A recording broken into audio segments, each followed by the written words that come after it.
Hello everyone, welcome to the introduction of Cybersecurity. This lecture is part of your paper on youth, media and society. This lecture will introduce you to the importance of cybersecurity pertaining to the youth. The internet today is one of the most popular and familiar terms, especially among the youth. It is so profoundly integrated with our lives that people have started depending upon it, even for day-to-day activities. Consequently, the explosion of internet in the 21st century has given impetus to the formation of a digitally dependent society. From economics to politics to society, the internet has made its presence in every sphere, resulting in an inclination and dependence on the new medium of communication.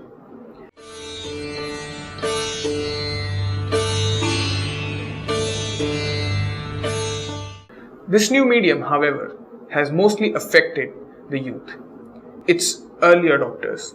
For the youth who are gradually moving from a familiar life to a more socialized living, the new media serves as the very support system of maintaining social life and peer relationship while creating an identity for themselves to make their mark on the world.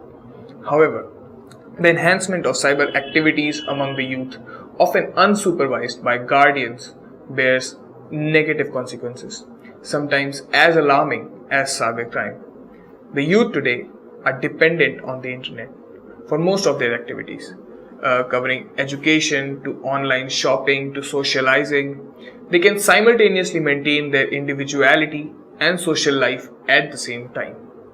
The youth, however, is being naive and inexperienced, often overlook the perils of new media and continue to depend upon for their survival.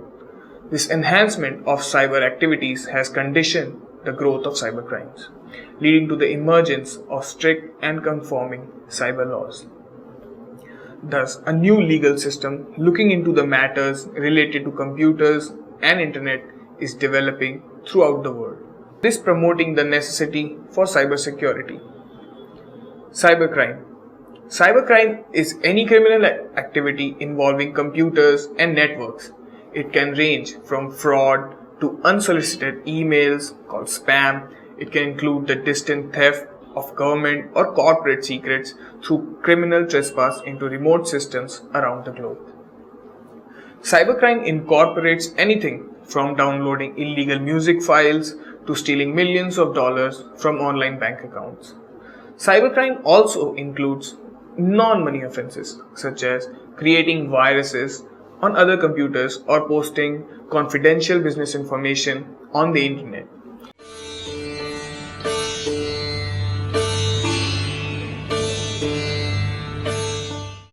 The term cybercrime is still a developing term, since with the continuous expansion and transformation of the new media, the nature and attributes of cybercrime also undergoes transformation.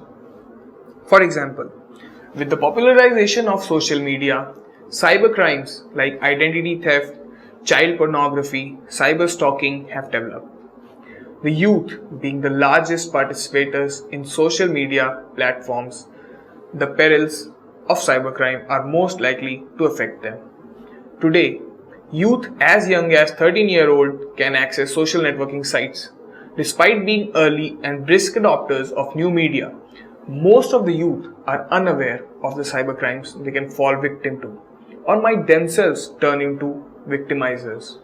Cybercrime today has become an umbrella term to include several criminal activities taking place in the virtual world.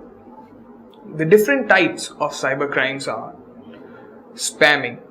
It refers to the use of emails for sending unsolicited messages to recipients who does not have any prior connection with their senders.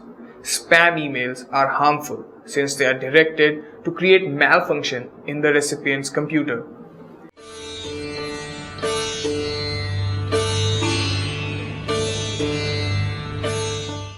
Hacking. It refers to unauthorized attempts to exploit an unknown computer system for illicit and malicious purposes. Cyberstalking. It refers to the harassing a user by monitoring the user's activities in the internet. The cyberstalker often takes advantage of a user's social networking profiles to convey obscene and threatening messages and may sneak into chat rooms visited by the users. The cyber stalker may also occasionally send unpleasant and threatening emails. Cyber terrorism. Terrorist organizations also utilize the cyberspace to disseminate harmful propaganda, primarily targeting the young users, since internet provides global connectivity.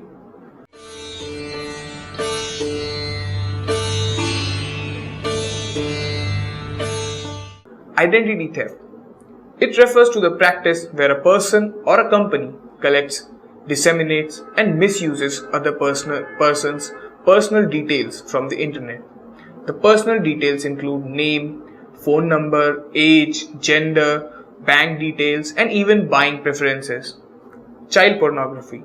The internet is increasingly become the medium for distribution of child pornographic content. All the possible kinds of cybercrime primarily affect the youth. Being young, vulnerable, and naive, the youth are perceptibly becoming the victims of cybercrime.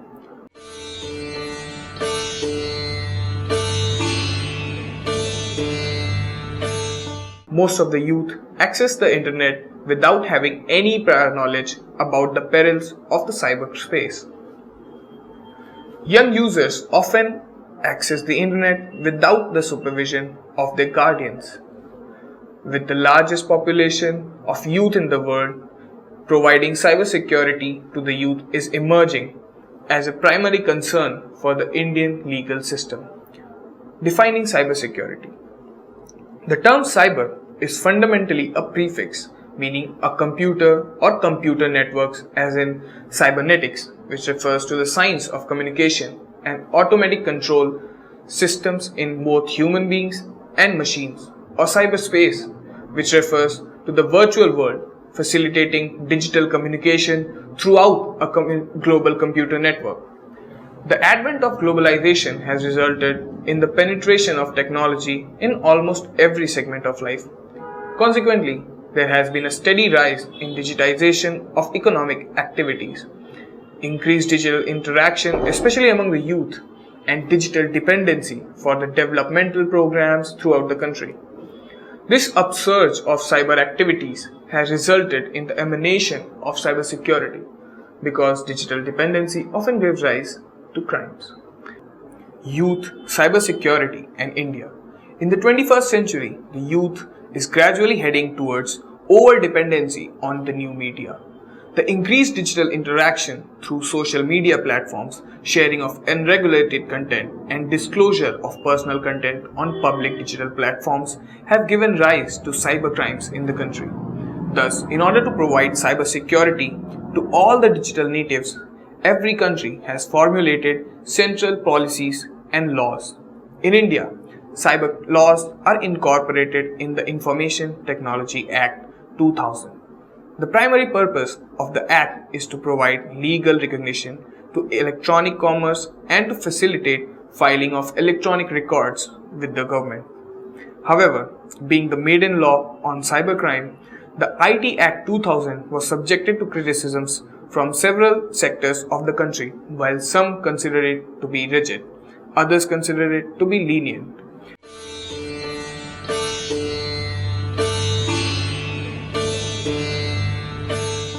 This led to the amendment of this Act, which came to be known as the Information Technology Amendment Act of 2008. This Amendment Act contained some very important issues like child pornography and cyber terrorism, which were not addressed earlier. Thus, the formulation of cyber laws was one of the paramount significance considering the rise in cyber activities. According to the cyber crime data maintained by the National Crime Records (NCRB), the youth is increasingly falling victims to cyber crimes and offenders of cyber laws. Need for cybersecurity in the 21st century. In the 21st century, the youth spends majority of their time in the digital platforms in the name of socializing, doing homeworks, and even shopping. In the process, they often end up sharing their personal data on the cyberspace, which makes them susceptible to cybercrimes. Thus, providing cybersecurity to the digital natives, especially the youth, is of great significance. We will now discuss the need for providing cybersecurity to the youth. Firstly, the youth shares unrestricted and unregulated personal content in social media platforms. Since the youth are in the developing stage, any negative feedback to their personal content like harassment and bullying on the social media can be a source of depression and anxiety.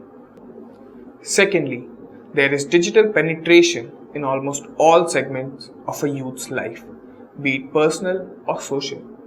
This has consequently increased digital dependency amongst them, which directs them to contents which are harmful for them.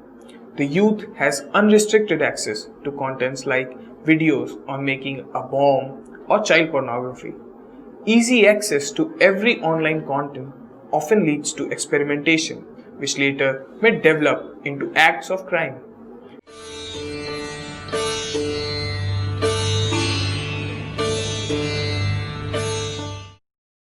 Thirdly, computer-mediated communication sometimes stimulates experimentation with one's identity and qualities, since one's identity cannot be verified in such interactions.